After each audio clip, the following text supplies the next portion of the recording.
지난주에 우리 봤던 거 말씀 한번 살펴볼까요? 축복에 대한 이삭과 리브가의 말은 차이가 있는데 그것은 무엇인가? 지난주에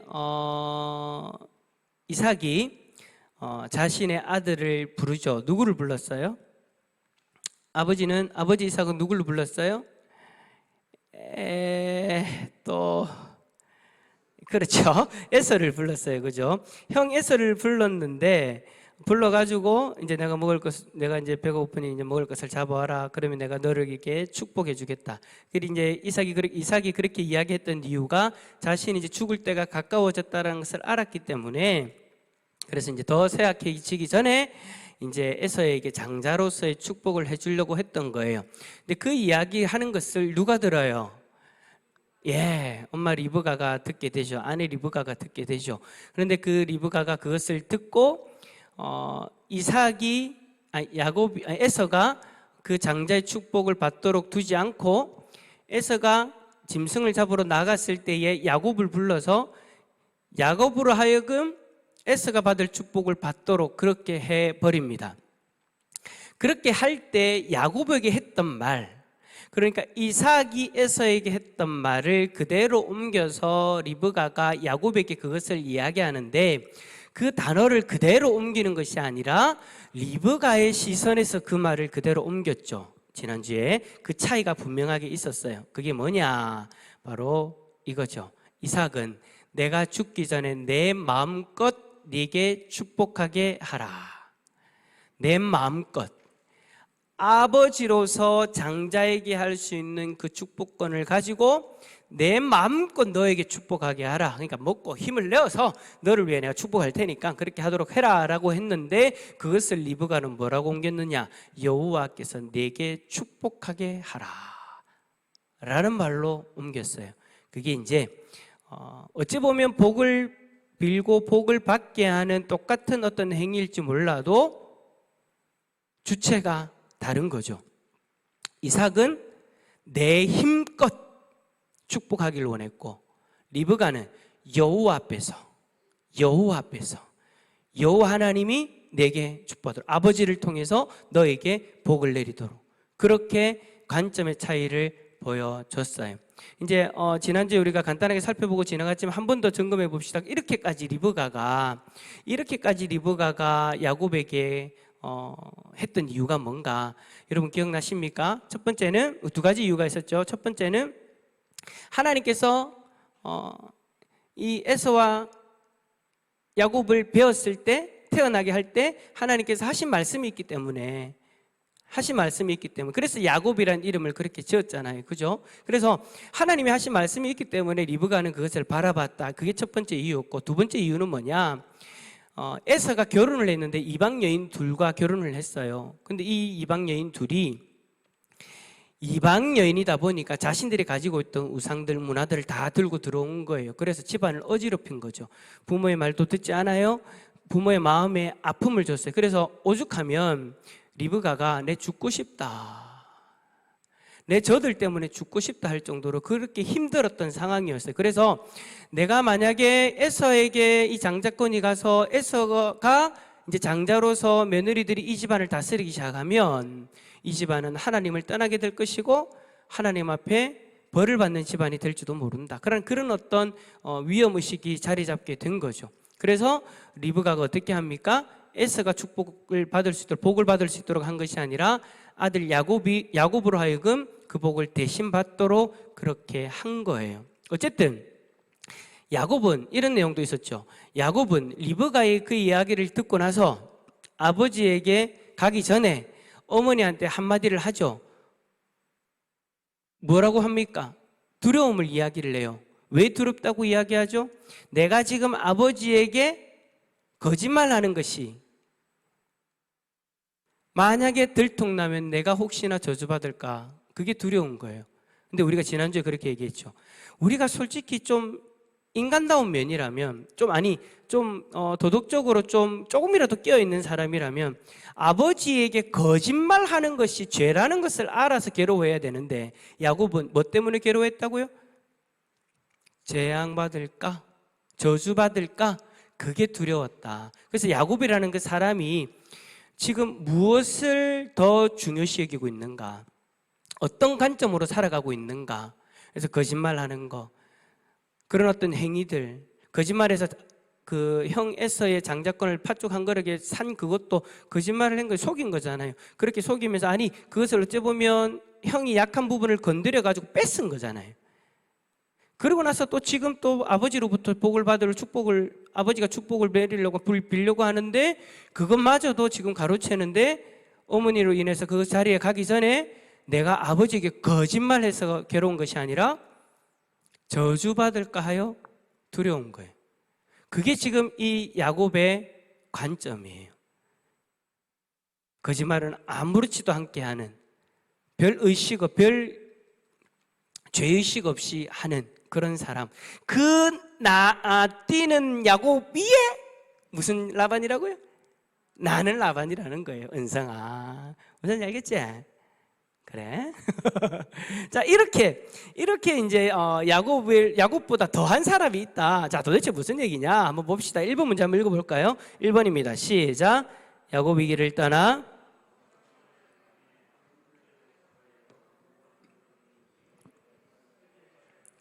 자, 창세기 29장 6절과 10절 한번 읽어봅시다. 야곱이 시작.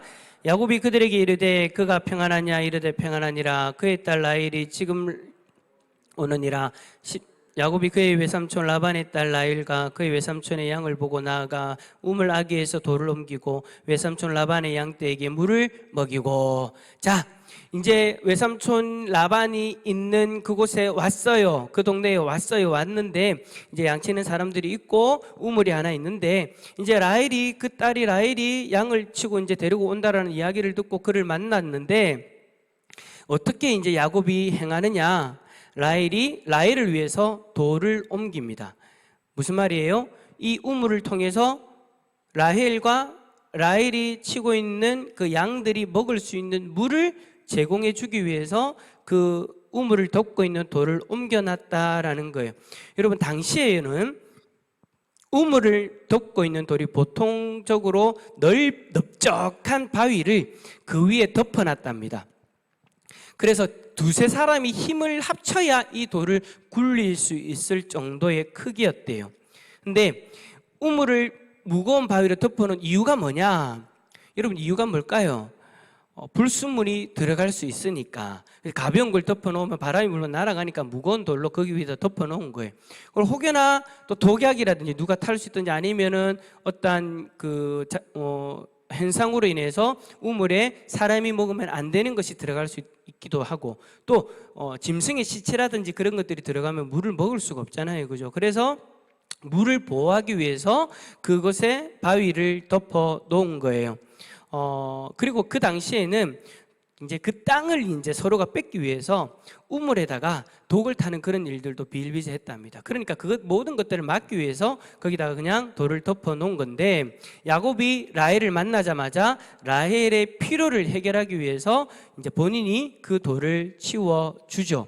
근데 그렇게 치워 주고 나서 즉각적으로 야곱이 무슨 행동을 했느냐? 자, 2번. 아브라함의 종이 리브가를 만났던 것처럼 야곱도 우물에서 라헬을 만났는데 그들의 반응은 각각 다르다. 어떻게 다른가? 자, 우물을 치워주고 나서 야곱이 라헬에게 한 행동과, 그리고 아브라함의 종이 리브가를 만나러 갔을 때, 이삭의 아내 리브가를 만나러 왔을 때 이제 그 아브라함의 종이 가가지고 그 리브가를 데리고 와가지고 결혼을 했잖아요. 그리고 그 여인을 찾으러 갔을 때 제일 처음 만났을 때 여러분 모습이 다르다라는 거예요. 자, 11절 먼저 읽어봅시다. 시작. 그가 라헬에게 입 맞추고 소리내어 울며. 자, 야곱 같은 경우는 어떻게 했느냐? 소리내어 울었어요. 입을 맞추고 소리내고 울었어요. 엄마야, 입을 맞췄대요. 엄마야, 알지도 못할 낀데. 예. 근데 이게 이제 이때 당시에는 그런 풍습이 있었대요. 친척들 사이에는 만나면 그렇게 인사를 하는 풍습이 있었다라고 합니다. 그러니까 지금 야곱과 라헬은 친척이잖아요. 그죠? 친척이다 보니까 외삼촌의 그 딸이기 때문에 그렇게 만나서 이제 그런 어떤 친척들이 할 수 있는 인사를 하죠. 근데 문제는 뭐냐? 소리내어 울었대요. 소리내어 울었대요. 왜 울었을까요? 왜 울었을까요? 울고 나서 자신에게 있었던 일들에 대해서 쭉 이야기를 했댔잖아요. 그죠? 뭐 남자가 뭐 내 여자를 만나가지고 울고 불고 내 무슨 일이 있었다, 도대체 무슨 얘기를 했길래 그런가, 가만히 생각해 보니까 그런 거 아니겠습니까? 야곱이 지금 정상적인 방법으로 지금 이곳에 온 것이 아니잖아요. 야곱이 지금 왜 이곳에 왔어요?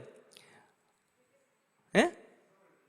그렇죠. 형을 피해서 지금 그 자리에 왔고요. 첫 번째 이유는 형을 피해서고요. 두 번째는 어머니가 너 형 에서가 이방인 와이프를, 아내를 들여서 내가 이렇게 힘드니까 너는 절대 이방인의 아내를 들이지 말고 너희 외삼촌 라반의 집에 가서 그 딸들과 함께 결혼을 해라. 그렇게 이제 이야기를 해서 이제 그곳에 왔는데, 어쨌든 지금 쫓겨왔단 말이에요. 잘못하면 지금 죽을 수도 있는 그런 상황에서 도망쳐 왔단 말이에요. 그렇게 힘들게 왔는데 이제야 내가 이곳에 왔다, 그리고 내가 이렇게 힘들게 왔다라는 어떤 그런 것들을 뉘앙스로 그렇게 울면서 그 라헬에게 다가가죠. 근데 저는 솔직히 인간적인 마음에 그냥 이제 성경에 그런 내용이 있어서가 아니라 그냥 제가 이 장면 딱 보면서 역시 야곱이다. 제가 봤을 때는 야곱이 라헬을 딱 봤을 때 일단은 첫눈에 들었어요. 마음에 들지 않았을까? 그래서 이거는 그냥 사담입니다. 여러분 어디 가서 성경에 이래 있더라 하지 마십시오. 그냥 제가 봤을 때 그렇습니다. 야곱이 머리가 잘 돌아. 이게 이 사람이. 여인은 뭐에 약해요? 여러분들은 남자의 뭐에 약합니까?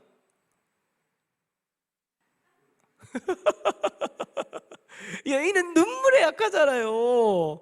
여러분 남편분들이 여러분들 앞에서 눈물을 쭉 흘리면서 내가 잘못했다 하면 여러분들 어떻게 하시겠습니까?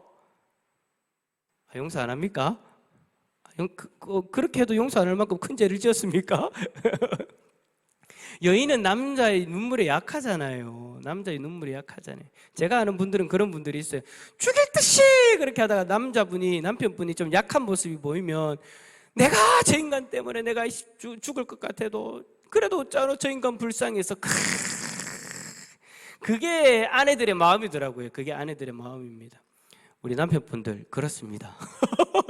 그래서 여러분들의 아내분들은 항상 여러분들을 불쌍히 여기는 마음으로 여러분들을 미워하고 있습니다. 예. 그렇게 미워하다가도 남편이 약해져 있는 모습을 보면 그래도 저 인간 어쩌노, 내 없으면 저 인간 어쩌노 라면서 그렇게 하더라고요. 그래서 그냥 그 성경의 어떤 이런 겉으로 나타나는 장면만 봤을 때 야곱이 머리를 썼다, 제 생각에는 그냥 그런 생각이 들더라고요.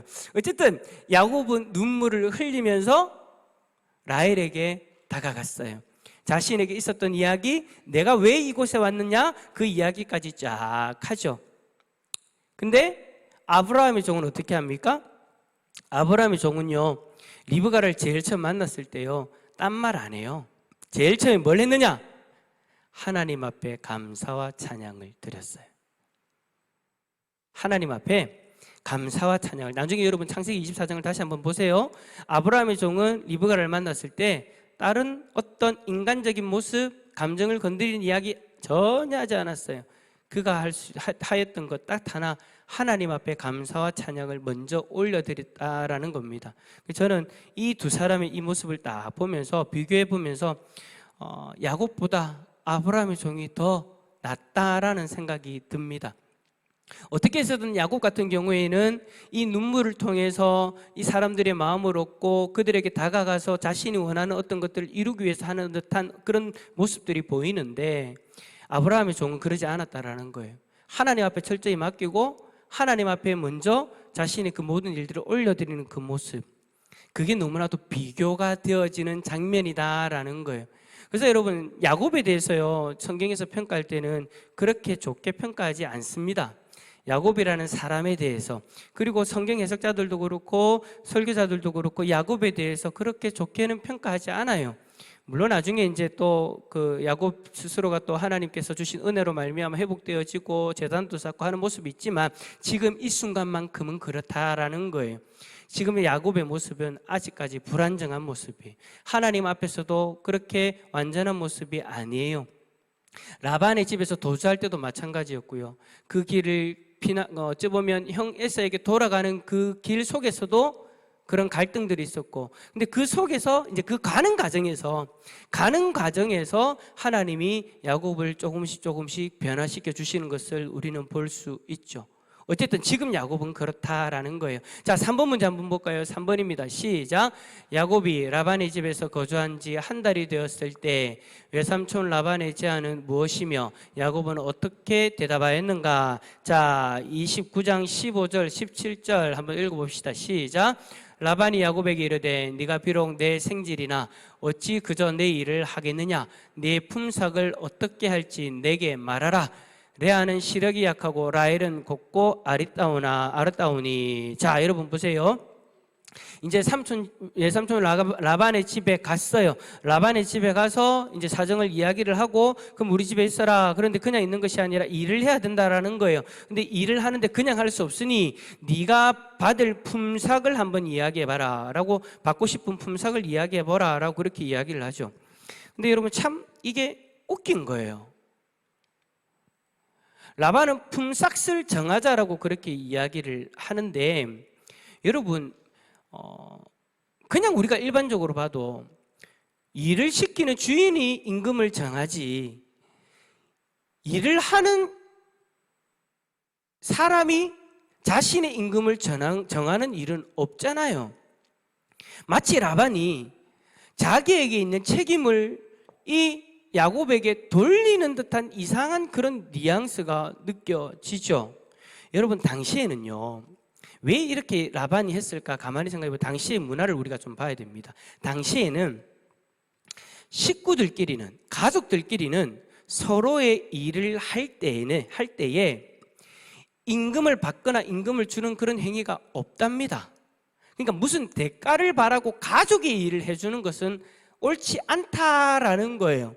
그런데 지금 라반은 야곱에게 너의 임금을 한번 불러봐라. 얼마를 받고 싶냐라고 그렇게 이야기를 하면서, 원래 이러한 문화 속에서 자신이 지금 역행하는 거니까 네가 받고 싶은 데는 내가 줄게. 그냥 자신에게 있는 그 책임을 지금 야곱에게 떠넘기고, 라반은 어쩌든 간 지금 뭐 하려고 하는 거예요? 너의 노동을 내가 사겠다. 가족끼리는 노동을 사는 일이 없는데 지금 라반이 내가 너의 주인이 되겠다라고 그렇게 이야기하는 것과 같은 거예요. 지금 여러분 야곱은 라반의 집에 왜 왔어요? 결혼하기 위해서, 아내를 얻기 위해서 왔잖아요. 근데 라반은 어떻게 합니까? 나는 그냥 내 딸을 줄 수 없다. 가족끼리는 서로 이 노동의 대가를 주고 받는 그런 것이 없지만, 그럼에도 불구하고 네가 일하면 내가 싹을 주겠다. 우리 집에 있으려면 일을 해라 라고 그렇게 이야기를 하는데, 야곱은 뭐라고 이야기합니까? 라헬을 위해서 몇 년을 섬기겠다고요? 7년을 섬기겠습니다. 이때부터 노예 계약은 시작되어집니다. 노예 계약은 시작되어집니다. 20년 동안 계속 야곱이 그 집에서 노예로 일하게 되죠.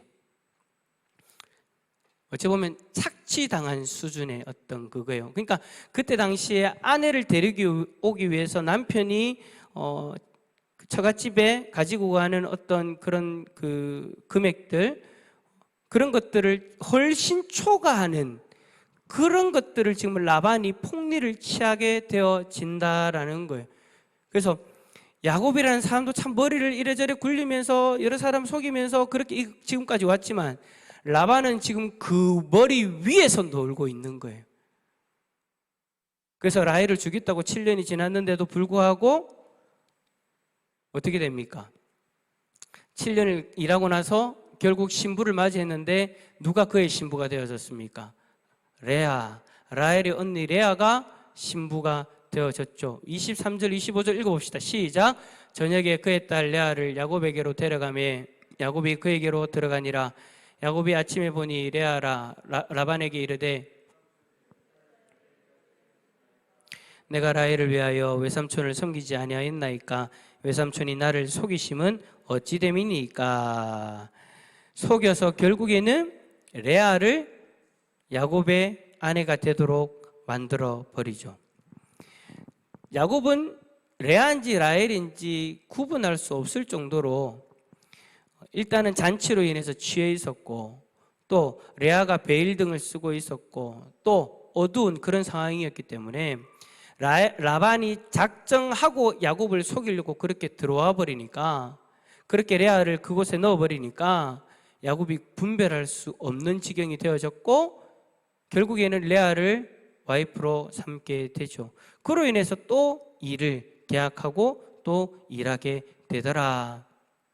그때 라반의 변명이 뭡니까? 야곱이 외삼촌 라반의 속인 것에 대해 물을 때 왜 이러십니까? 라고 물어볼 때 라반의 변명 26절 읽어봅시다. 시작. 라반이 이르되 언니보다 아우를 먼저 주는 것은 우리 지방에서 하지 아니하는 바이라. 동생을 언니보다 먼저 보낼 수 없다 라는 지역의 풍습을 핑계로 대면서 다시 7년을 일할 것을 요구해요. 여러분, 우리나라에도 이거 비슷한 풍습이 옛날에 있었는데, 뭐 우리 이렇게 막 강제적으로 그렇게 하진 않았지만 언니보다 동생이 먼저 결혼하는 것이 일반적이지는 않았어요. 그죠? 그래서 언니가 결혼할 때까지 기다렸잖아요. 그죠? 뭐 형제들은 뭐 남자들은 상관없고요. 남자들은 상관없고 감사합니다. 여성분들은 그런 것들이 저도 기억나요. 여성분들은 그런 게 딱 있었던 것 같아요. 그 언니가 결혼을 해야 동생이 결혼할 수 있는. 그래서 동생이 먼저 결혼하면 진짜 집안이 좀 뭐라고 해야 될까, 좀 안 좋아지는, 좀 분위기가 안 좋아지는 어떤 그런 것들이 있었죠. 그런 어떤 이런 문화들이 이들에게도 있었다라는 거예요. 그래서 그것을 핑계를 대면서 레아를 먼저 결혼하게 만들었다라고 이야기를 하는데, 여러분, 만약에 그렇다면, 만약에 그 풍습이 있어서 그것이 정말 불가능한 거였다면, 라헬과 야곱이 먼저 결혼하는 것이 불가능한 것이었다면 먼저 이야기를 했어야죠. 그죠? 먼저 이야기를 해서 합의를 보고 그렇게 했어야 되는 거잖아요. 그죠? 그래서 레아가 결혼할 때까지 기다리든지 아니면 또 다른 것을 제시해서 뭔가가 될 수 있도록 해야 되는데, 처음부터 라반은요 속이려고 작정한 거예요. 그래서 계산하는 거예요. 7년 일하고 레아 들어가고 7년 일하고 또 일하고, 다 계산해서 야곱을 이용하는 그 모습을 보여주는 거죠. 제가 참 이 말씀을 보면서 참 야곱이라는 사람도 머리가 참 비상하게 돌아가는 사람인데, 야곱과 같은 사람도 라반을 만나면, 자기보다 더한 사람을 만나면 당할 수밖에 없구나 라는 그런 생각을 하게 됩니다. 여러분, 우리 스스로가 우리 자신들에 대해서 평가할 때 여러분들은 어떻게 평가하십니까? 나는 이제 뭐 지금까지 이 정도까지 살아왔는데 이제 앞으로는 나는 절대 사기당할 일 없을 거야, 나를 속일 사람 만날 일 없을 거야, 막 그렇게 호언장담하지 않으신가요? 근데 여러분, 세상에는 우리들이 생각하는 사람들보다 더 똑똑한 사람들이 더 많더라고요. 더 머리가 비상한 사람도 많고요. 입만 열면 그 사람을 속이는데, 아이고 저거 어떻게 속노? 제3자들은 그렇게 이야기할지 몰라도 맥없이 넘어지는 그런 일들도 많이 있더라고요. 따라서 합시다. 세상에는 라반과 같은 사람이 많다. 많아요. 우리 장로님들도 아마 많이 경험해 보셨을 거예요. 권사님들도 아마 많이 경험해 보셨을 거예요. 사기치는 사람들, 거짓말하는 사람들, 나를 속여서 나의 것을 뺏어가려고 하는 사람들, 나를 이용하려고 하는 사람들. 우리 아이들은 잘 모를 거예요. 그죠, 은성아? 은성이는 누가 속이는 거 경험해 봤어? 은성이를 누가 속이디? 언니가? 아니야? 착하네. 어릴 때는 잘 모르죠. 그래서 친구들한테 간이고 쓸기고 다 내주잖아요. 근데 참 우리가 그 시절을 지나와 봐서 알지만 친구들 중에도 그런 친구들 있잖아요. 나를 이용하는 친구들. 근데 그때 당시에는 왜 그렇게 친구들을 믿고 그렇게 친구들을 따라다녔는지 모르겠어요. 시간이 지나고 나니까 그게 보이더라고요. 근데 그런 사람이 세상에 나오니까 여전히 있더라라는 거예요. 근데 제가 참 마음이 아픈 게 뭐냐면, 세상 속에서 그런 사람들을 만나면 그래, 저 사람들이 어차피 예수님 믿지 않으니까, 하나님 앞에서 살아가는 사람들이 아니니까 뭐 그럴 수도 있지, 당연한 거야 라고 생각할 수 있어요. 그런데 참 제가 마음이 아픈 거는 뭐냐, 교회에 들어와서 그런 사람을 만나는 경우가 종종 있더라는 거예요. 그 사람들은요, 아예 작정을 하고 교회에 들어오더라고요. 제가 그거 보고 깜짝 놀랐어요. 교회에 들어올 때 아예 그러한 부분들을 작정을 하고 들어와요. 그래서 제일 처음에는 성도님들에게 좋은 말로 서로 칭찬하고 높여주고 인정해주고 그리고 간이고 썰기고 다 내어줄 것처럼 그렇게 막 이야기하면서 막 그렇게 다가오더라고요. 근데 이제 성도님들은 이제 교회에서 이제 좋은 사람, 아이고 좋은 사람 들어왔네, 막 그렇게 이제 착하게 들어오고 착하게 만나고 교제하고 그렇게 하니까 이제 마음을 활짝 여는 거죠. 교회 안에서 그런 일이 일어날 거는 절대 생각을 못 하니까. 근데 알고 보니까 처음부터 속이려고 들어온 거예요. 저는 솔직히 이때까지 신앙생활 하면서 그런 사람 한 3-4사람 만났습니다.